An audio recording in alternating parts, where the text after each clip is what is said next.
day, I'm Lisa Rowe and this is your JIS News for Wednesday, February 28, 2024.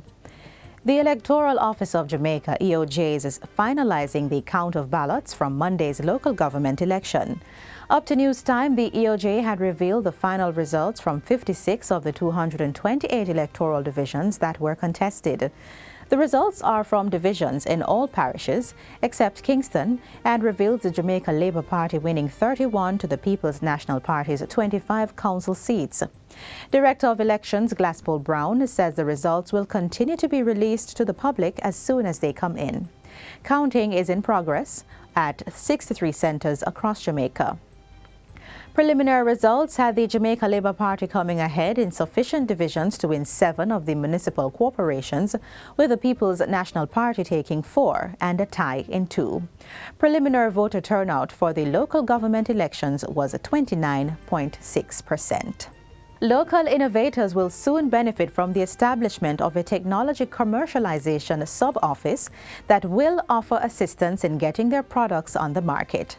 The sub-office is the result of a partnership between the Development Bank of Jamaica, DBJ, and the Scientific Research Council, SRC. It was initially designed to help universities commercialize research output, but will now be extended to all innovators. How do you capture those inventions that are happening outside of the universities, those ideas that can be translated and be commercialized? What is the support to them?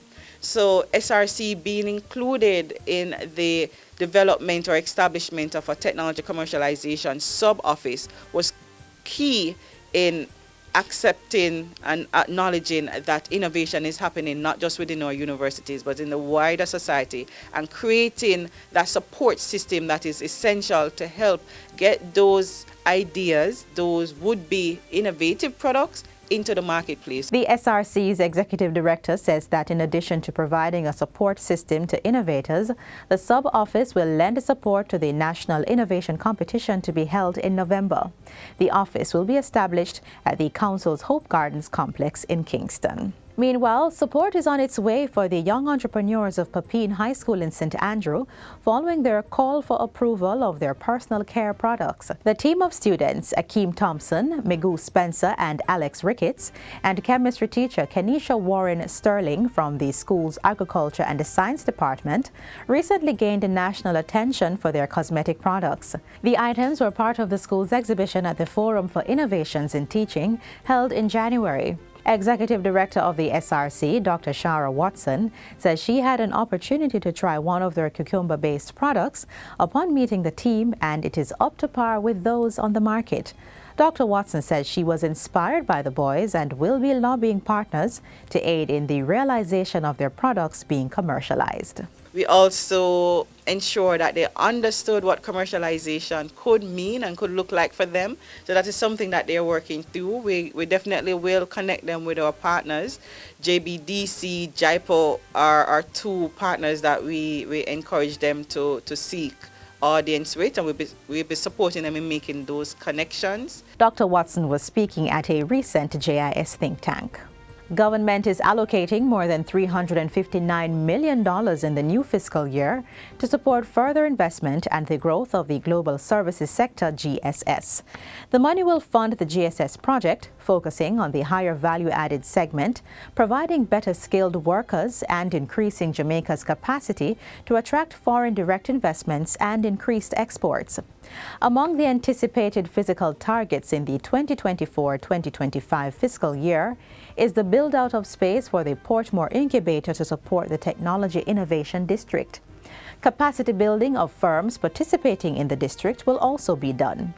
The GSS project is being implemented by Jamaica Promotions Corporation, JAMPRO, with funding from the government and the Inter-American Development Bank, IDB. And finally, the National Road Safety Council, NRSC, will be purchasing speed monitoring devices and breath testing equipment for the Jamaica Constabulary Force, JCF, to assist in reducing road fatalities. The NRSC received the funding of $400,000 after applying to the United Nations Road Safety Fund last year through the Pan American Health Organization, PAHO. Program Coordinator of the NRSC, Victor Anderson, tells JIS News that the Council is seeking to acquire state-of-the-art speed monitoring devices that will be able to print a report once they detect speeding. That report would include a picture of the vehicle and a record of the speed at which the driver was going. He says they are hoping to have some of the devices this year, in addition to breath testing equipment that will allow evidence to be produced right on the spot. The NRSC's program coordinator contends that the breathalyzers will assist in reducing road crashes caused by persons driving under the influence. He says some of the money will also be used for administration of the project improvement in data capture for road crashes and injury reporting systems, as well as the training of officers. And that's it for JIS News Today. I'm Lisa Rowe. Thanks for watching.